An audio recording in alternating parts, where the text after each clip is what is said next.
Hi, my name is Kevin Ye. I'm the country chair of MDRT South Africa. Join me as I interview 40 financial advisors who are also MDRT members as they share their life story, their experience, and their tips on personal finance. So today I'm privileged to interview Yoren CHETTY. He's executive financial planner at Standard Bank Financial Consultants in Cape Town, South Africa. Yoren, how are you doing? I'm very well in yourself, Kevin. Fine, thanks. It's been a long time since we saw each other. I remember that we met at a function in Johannesburg some time ago. A few years ago, I think it's at a fund manager event. Yeah. And then we got chatting and we connected with each other on LinkedIn and WhatsApp. And it's good to reconnect again. Today is about you being on the platform. Can you tell us about yourself?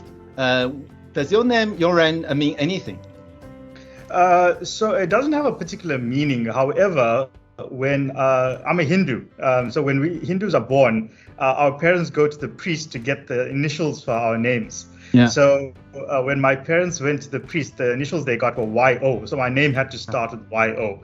And that's how they had to develop a name around that. And so they came up with a nice, short, sweet name called Yoren. I see. All right. And Yoren, where did you grow up? What did you study? Can you tell us more about your life?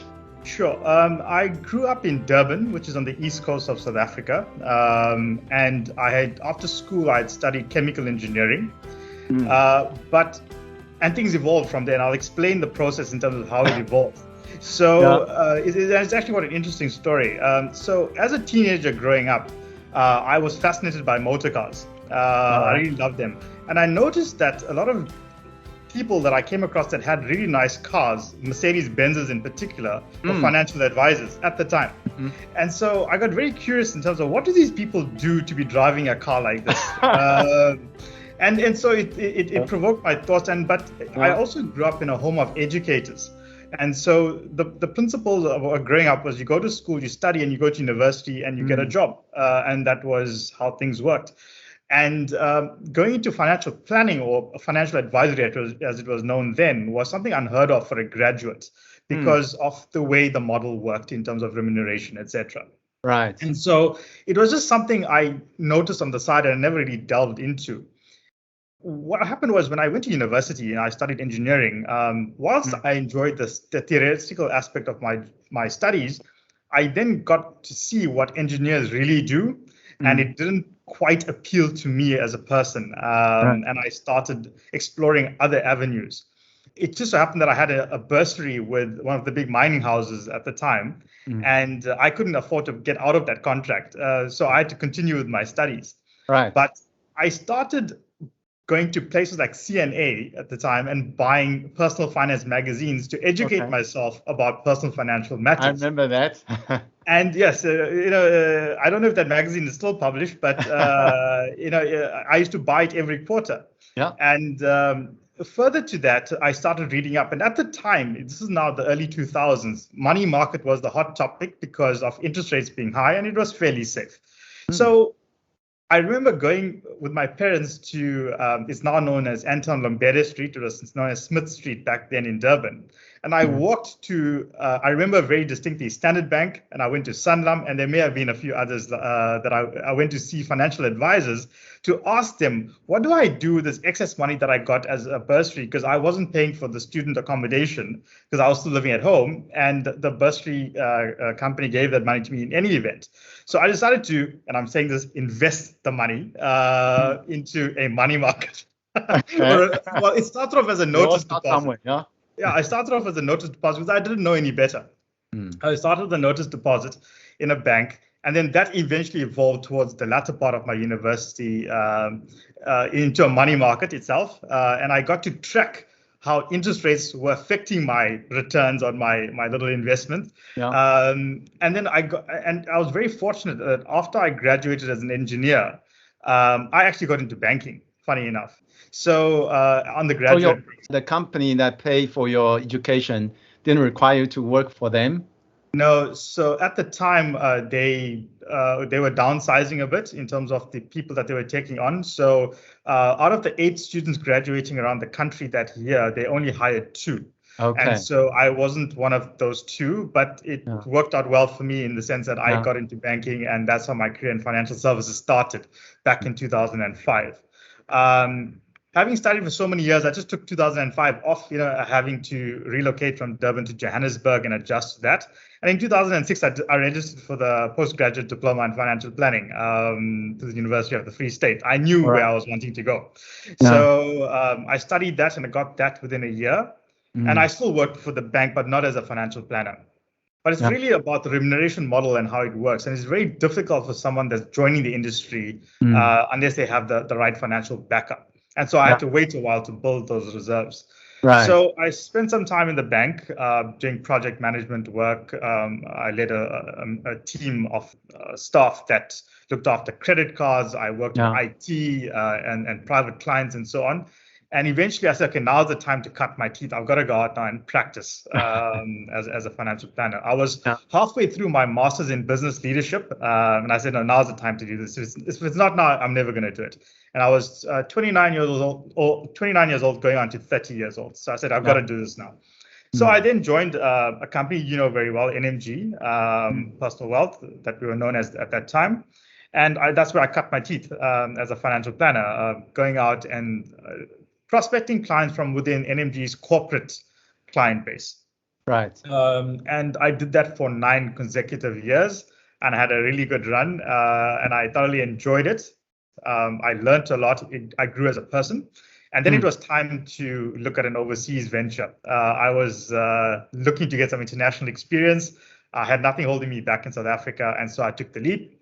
And I went across to China. I went to Shanghai to join St. James's Place Wealth Management. And I was there for some time. But unfortunately, as life happens, it took a bit of a turn, surprisingly, because I was diagnosed with a severe illness a few months after joining. And so this is where I think, as financial planners, I had myself laid out my own financial plan from a young age. I was talking about putting those investments in the deposit accounts and the money market in those early days. And it eventually evolved into structuring proper retirement funds and then also looking after my own protection. Even though when I was in my mid-20s, I had no reason from a medical perspective to do that. I just said, you just never know what may happen. And I conscientiously paid for those premiums, which eventually came back to rescue me last year when the time arose. So, as advisors, we constantly trying to influence clients to think along those lines. Sure. And often the objection is, but I'm healthy. In my family, we don't get sick. We don't have hereditary problems. And guess what? Neither did I. And look what happened. And so I had to take the year off last year to recover. But from a financial perspective, I was fairly okay because my policies kicked in when I needed it. All right. So now, after taking the time off, are you fully recovered? You're strong and healthy? Yeah, I'm perfectly fine now, fortunately. So the good thing was that I had the reserves to take that time off to heal up. I wasn't under any pressure to get back to work because I couldn't make ends meet. I was in a very privileged position, but I was privileged because I had made the right decisions. It wasn't because I was lucky or I was born privileged or something like that. It was purely because I put the right steps or mitigation measures in place from a young age, and that stood me in good stead. Sure. And you mentioned your parents as educators. Are they teachers?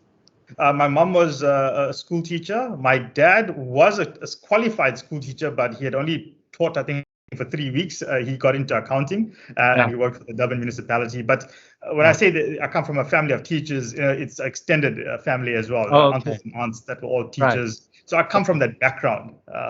Education is very important. So. Okay. No, definitely.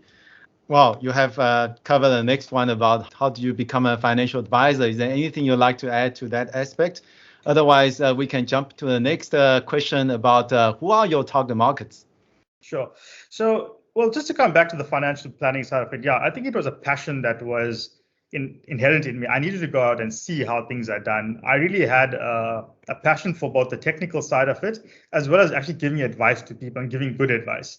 So I embarked on that journey, and it wasn't easy at the beginning, as we all know. It's never usually easy. Rely on commissions.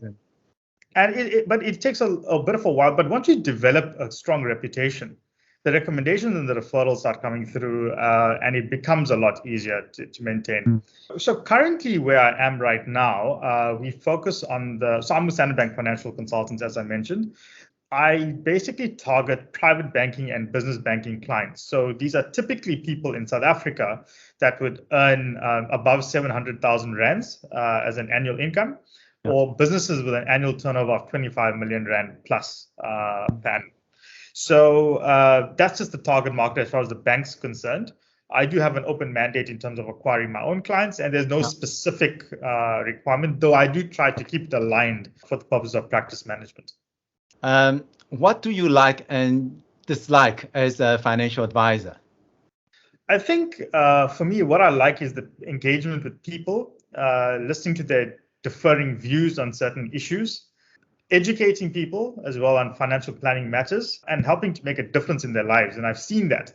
And unfortunately, as a new financial planner, it's very difficult to see that at the outset. It takes a few years before you actually see those rewards come through. And when I say those rewards, I'm talking about the client satisfaction side of it.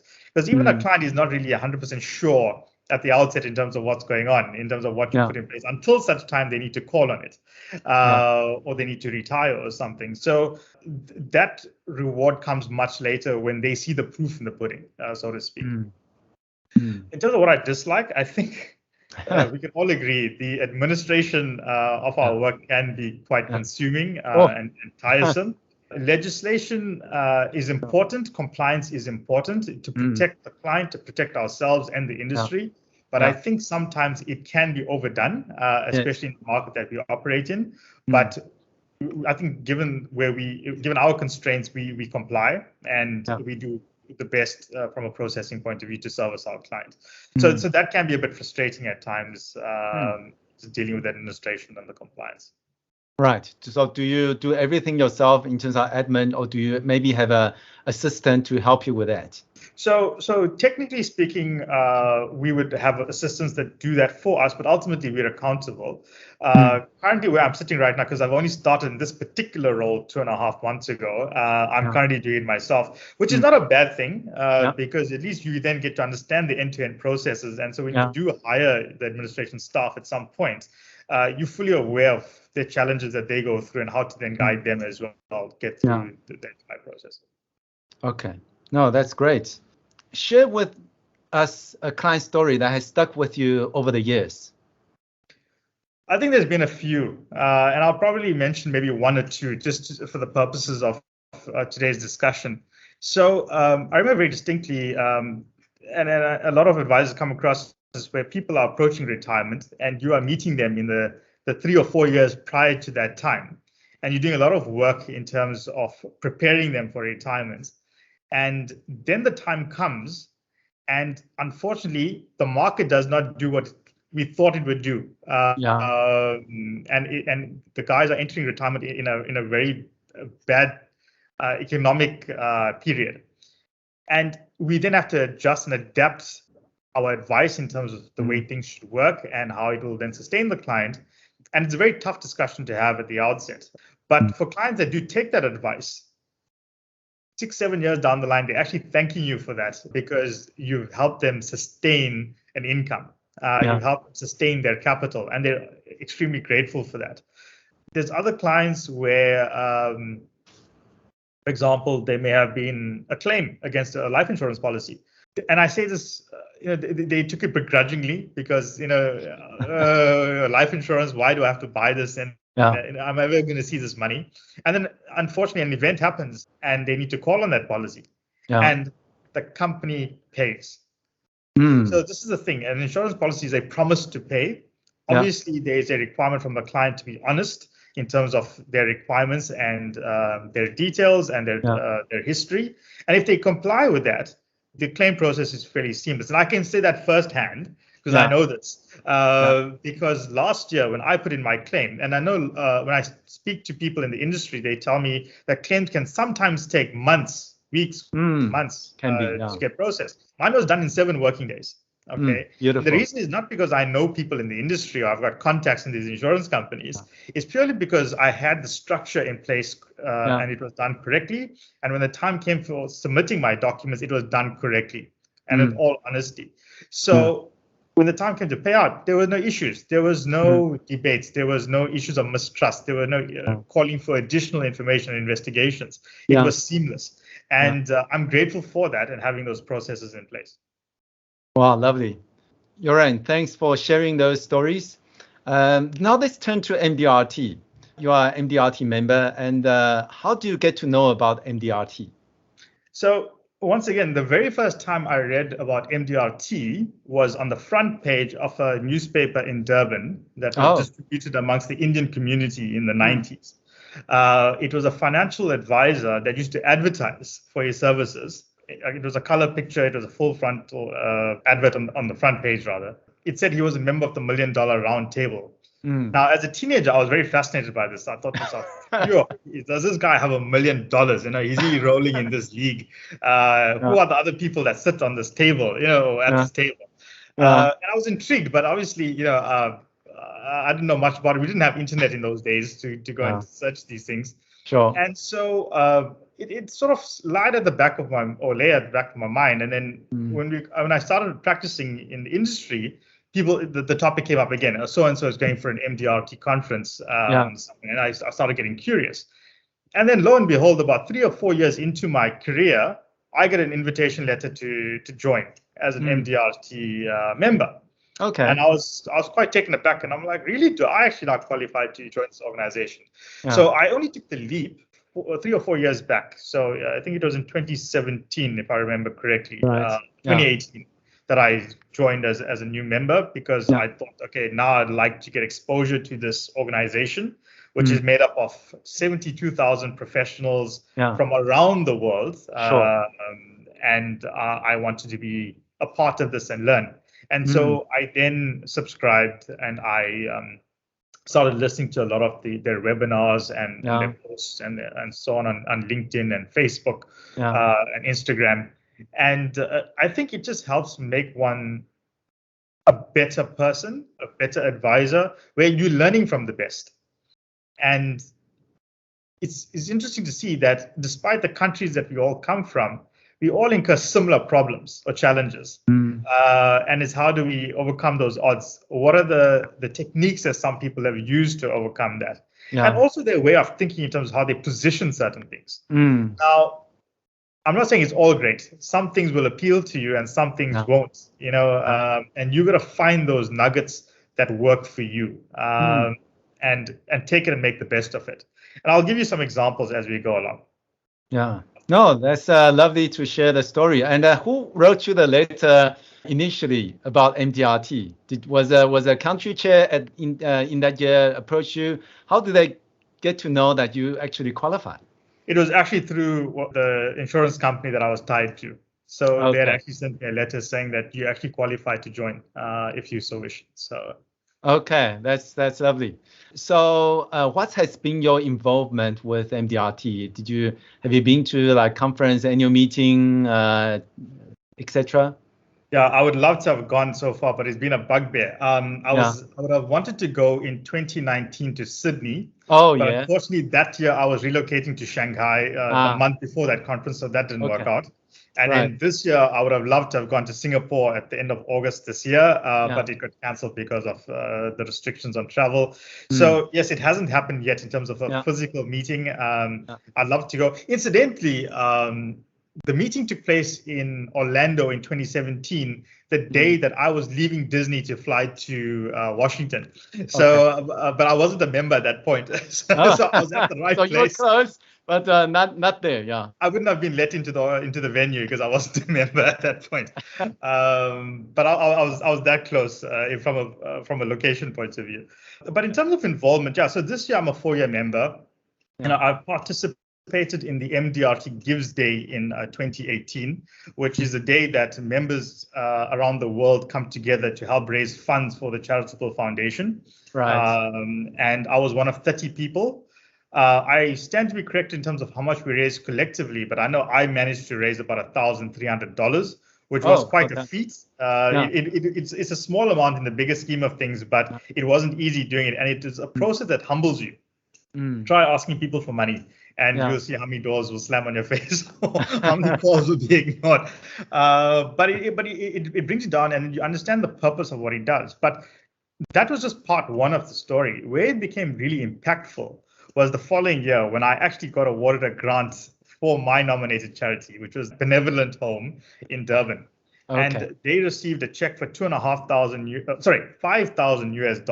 Wow. 5,000 US, which was at the time equivalent to about 68,000 rands, which they then used towards a part payment of an ambulance for the old age home.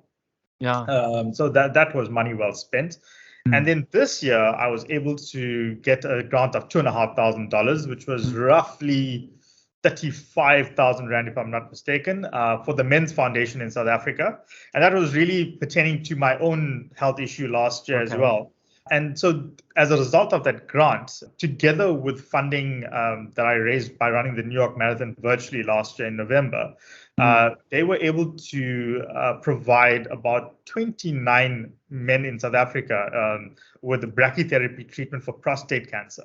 Yeah. So, and that is spread between Criticare Hospital here in Cape Town and Chris Hani Baragwanath Hospital outside Soweto, or in Soweto in Gauteng. So that for me is meaningful impacts that the foundation has had, and where I played a part in that as well. Yeah. But more than that, I mean, I also listened to stories from other people within the organization, what they've done. And the one that really struck me was from a member who did a project out in India.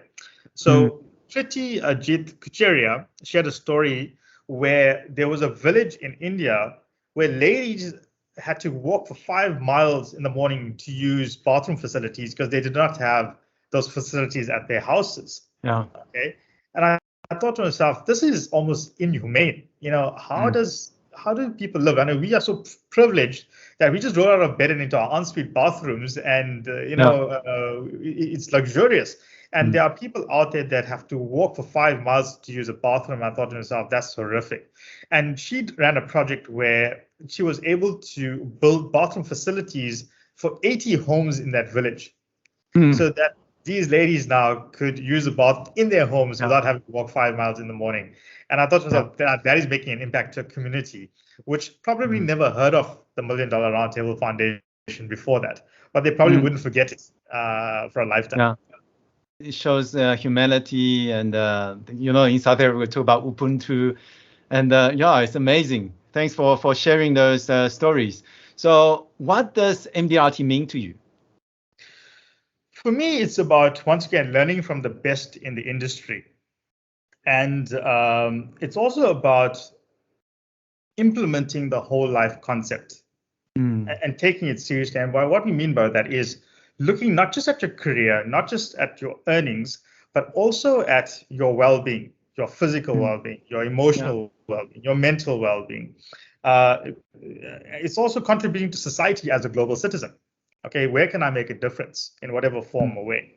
And I'm going to give a few examples of some very inspirational members that I've come across over the last few years that have inspired me to be better. And let's look at a few examples here. So the one is Sandro Forte, who hails from the UK. Yeah. I actually met Sandro in person in Shanghai. He came out to talk to us. I had no idea as to who this guy was prior to him talking. I just sat there and thought, he's a very eloquent speaker. He's very confident. And he shares a very interesting personal story in terms of how he got started in the industry. And he's written a book called Dare to be Different, which I recently read. It really does make you think differently in terms of certain concepts, in terms of how to operate at your peak, how to attract the right type of clientele, and how to look after that type of clientele. He even came up with an interesting idea called mind changes, where one of the concepts is to stick stickers or magnets of different colors around your apartment or your home that will remind you of a certain goal or objective that you may have. And by looking at the magnet on the fridge, or the magnet that's stuck next to your TV or your microwave, you're constantly reminded of these goals. And so when I relocated here to Cape Town 2.5 months ago, I actually went and bought magnets of different colors and I've stuck them around the apartment. And so if I get a visitor, they'll probably wonder what is going on with all these colors that are stuck around the place.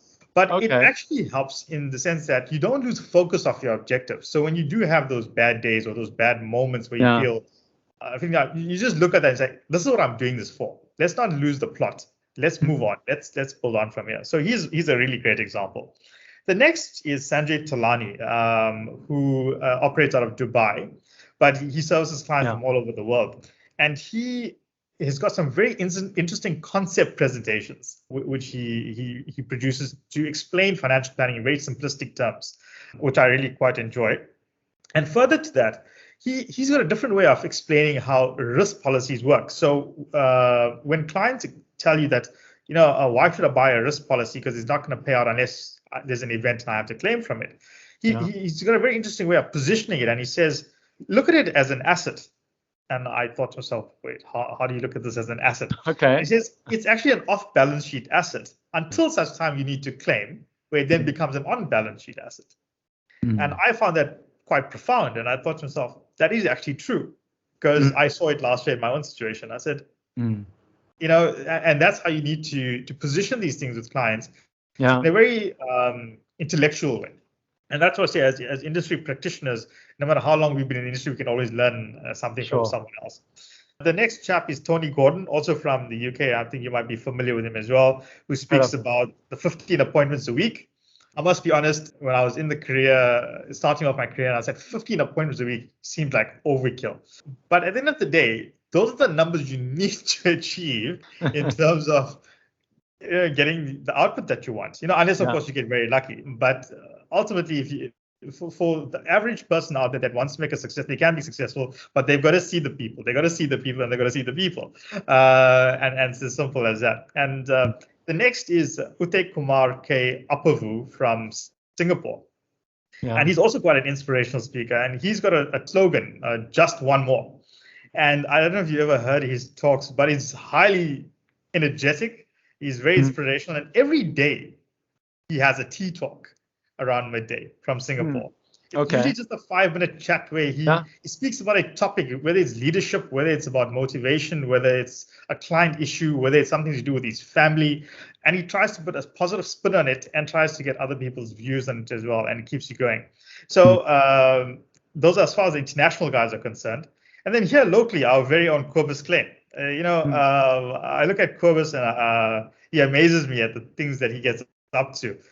For someone that's as successful as he is still conscious of building his brand and coming down to grassroots level to do the things that any advisor should be doing to improve their brand and to build confidence with his client base and his peers. An extremely passionate CFP professional, extremely loyal and dedicated South African, as we can see from his posts on LinkedIn with his South African socks and his scarves and so on. I mean, for those that know Cobus, and very down to earth, very approachable, but he's obsessed with the industry. He's obsessed with being a financial planner and a certified financial planner, that he's even gone to the extent of having a personalized number plate, CFP. GP, and he even had that's pure passion, eh? That is pure passion, and he's even got the registered trademark on the top of that number plate, and he had a CFP birthday cake a year or two ago.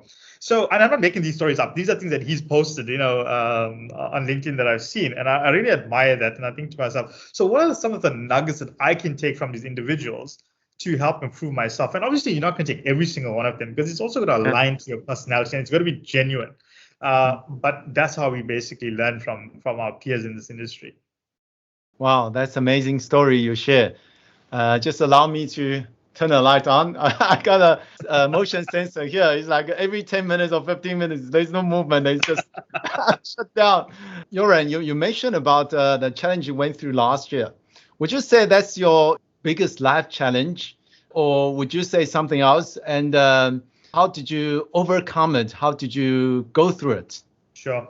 Without a doubt, what happened to me last year from a health perspective, it was a curveball that I didn't see coming. So Prior to that, yes, I did have challenges, but it was nothing in comparison to this, purely because, for one, it wasn't something that I was accustomed to. I never had health issues before this, and I come from a family where we've never had health issues, so it was very foreign concept that now suddenly I'm this patient that's having to undergo treatment, and I was very unwell during the time that I was undergoing treatment. And I was very fortunate and blessed to have had my parents who were there to help me during that time, because I would not be able to cope by myself. That being said, it happened. I always say, if something's meant to happen, it's meant to happen. But for me, I was glad that it happened at that point. It was I look at the timing, I reflect on everything that's happened. I was more geared from an emotional and a mental perspective to deal with it last year than I would have maybe 5 or 10 years ago. I had built up that capacity to deal with that challenge. Further to that, I think I was mentally resilient. I knew what was then going to happen, and I shared the story on other platforms when I did my fundraising for the Movember campaign last year. In that I was lying in bed, like in a lot of pain. And I would stare out the window, and I remember there was another building with a light on. I stare at that light, and I then just look at that light and say to him, "You need to be guiding me here." And I then close my eyes for a while, and I would picture myself. I'd lost weight. I was in immense pain. I was eating properly. My physical appearance had changed during that time, and I was picturing myself running down Fifth Avenue, completing the New York Marathon. In that time, that is what I was visualizing. I could barely walk from the bedroom to the bathroom at that time, right? Without holding the walls and struggling. But that is what I was dreaming about. That is what I was believing I could do. And 6 months after my chemotherapy ended last year, I ran the New York Marathon virtually from Johannesburg. Right, 42 kilometers. 42.2 to be precise. And I ran that, and I raised the highest amount of funds for Movember last year in November. And that really, where does that come from? It comes from the mind, and it comes from the heart. So you've got to be willing as well to do that. And so, yes, I think emotionally and mentally, I was in the right space. I was also at the right places when I picked up the symptom and all of that. Because if I wasn't in China, when I was in China, I was all by myself. In a foreign country, and I had a lot of time to think, obviously. So I thought to myself, whoa, hang on, there's a symptom here. I'm almost, I was turning 39 in a few weeks. And I thought to myself, I should do the responsible thing and go and get this checked out. And if it's something serious, it's serious. If it's not, at least we know. And I think I was at the right place because I was led to do that. And I did all those tests, and it just happened to ended up proving to be quite a serious issue. And I was very fortunate in the sense that I had a return trip to come through to South Africa at the end of January last year for a visit over the Chinese New Year, just for 2 weeks. And then COVID happened, and my flight to go back got cancelled, and then I had to go for surgery, and I get diagnosed, a week later. So, so I was at all the right places at the right time, so to speak, even though this event was meant to happen. And if I were here in South Africa and I had the symptom, I may not have very well acted on it until something serious happened, and by then it may have very well been too late. So I'm grateful for everything that happened, but I think I was also physically ready, mentally ready, financially ready for what was about to happen. Well, thanks for sharing that journey. This is the first of my quickfire questions. Okay, so are you a sports person, a gardener, or an outdoor person? So definitely an outdoor person. I love hiking. I love going to the beach and all that sort of stuff. I love traveling and when we're allowed to travel. Sports, I tend to stick to running. I like just going to the gym, just general fitness. I like tennis. And where I'm able to get into a team, I'm happy to play some cricket and so on, volleyball and all those kind of things. Gardening, I really appreciate gardening. I really enjoy being in a garden setting where I don't have the green fingers, nor do I have the time. So, we had longer than 24 hours in a day, I'd contemplated. That's something I would outsource to somebody else. You can't be jack of all trades in that instance. If there's one personal finance advice or life lesson you would like to share with the viewers, what is it? Yeah, I think there's a couple of things, and this is a combination of both my professional view as well as my personal experiences in life. So the first is, and we all know some of these things. I mean, the first is live within your means, and then the second thing is have adequate protection cover in place for unforeseen circumstances. And the sooner you do that, the better it is for you, because your premiums will be a lot lower when you're a lot younger and healthier. Build your assets slowly and steadily. Rome wasn't built in a day. So there's no get rich quick scheme, unfortunately, and it takes a lot of discipline and sacrifice. And you're not going to see those results in month 1 and month 2 and in the first quarter and in the first year. It takes decades to actually see the results of that. But it's also about paying attention and doing things strategically. Invest in yourself. And what do I mean by that? I'm talking about invest in your health, exercise, eat properly. Your emotional well-being, your mental well-being, have a rest. I often read now that people glamorize, long working hours and so on. And that's actually not good. We need to have that right balance. We need to relax. You need to rest and relax so that you can be focused when you need to work and be even more productive than you can be. Education, constantly improving, your skill sets, it's just looking at what's the current mega trends going on in the world and start adapting to that and becoming familiar with concepts, things like ESG, environmental social governance issues, climate change, and stuff that I don't really know too much about, things like AI and blockchain and all these sort of cool things. But these are these buzzwords that never existed 10 or 15 years ago. And we really need to know what's going on if you want to keep ourselves relevant, both in the industry or outside of it. Work hard, but also build strong networks. It's also about who you know in terms of being successful, whether it's clients that you're after, whether it's you're trying to climb the corporate ladder or just whatever it is you're trying to get up to. Having a strong network makes a lot of sense. Yes. So tap into that in terms of LinkedIn or which other platform you want to use. Preferably in-person events when we're allowed to go back and meet people and shake people's hands and talk to them and exchange business cards like we did at Summer Place a few years ago. Speak to a financial planner to draft a financial plan or to review your existing plan and make sure that you have a last will and testament in place. It is paramount. We've seen now with COVID the number of deaths that have taken place that just came and people weren't prepared for this entire fiasco, and our families are left dealing with the issue of winding up estates and so on. They're not familiar with these concepts. Make use of tax deductions and exemptions that are given to you by your tax authorities, wherever you are in the world. Legitimate ways to reduce tax. This is not tax evasion. This is legitimate tax avoidance. So take advantage of it. And then lastly, relax, have fun, and travel the world. I think that's probably the best education. It'll blow your mind. So. Yoren, I asked for 1 and you gave me like 10. Oh, wow. 3 quick-fire questions before I let you go. Okay. Sure. First one, winter or summer? It depends on which hemisphere I'm in. But I think I think I'd have to go with summer. I probably have to go with summer. I like the beauty of winter and the snow and all these scenes, but it's cold. I went up to Harbin in China when I was there, and it was a cold I've never experienced in my life. So no, that was negative 28 when I was there. Okay, so it's like South African temperature, but you just add a negative before that. And then your lips can't move, nor can your hands move. Your cell phone doesn't work because it's so cold. It just dies. So. Okay, second question. What's your favorite drink? I'd have to say for now it's water. So I'm not doing a Ronaldo on you, but at the end of the day, I think we when we consume too much of sugary drinks or fizzy drinks, we tend to not feel so good. And I think just by having plain simple water, I feel a lot better. I feel a lot more energized, and it keeps me a lot healthier.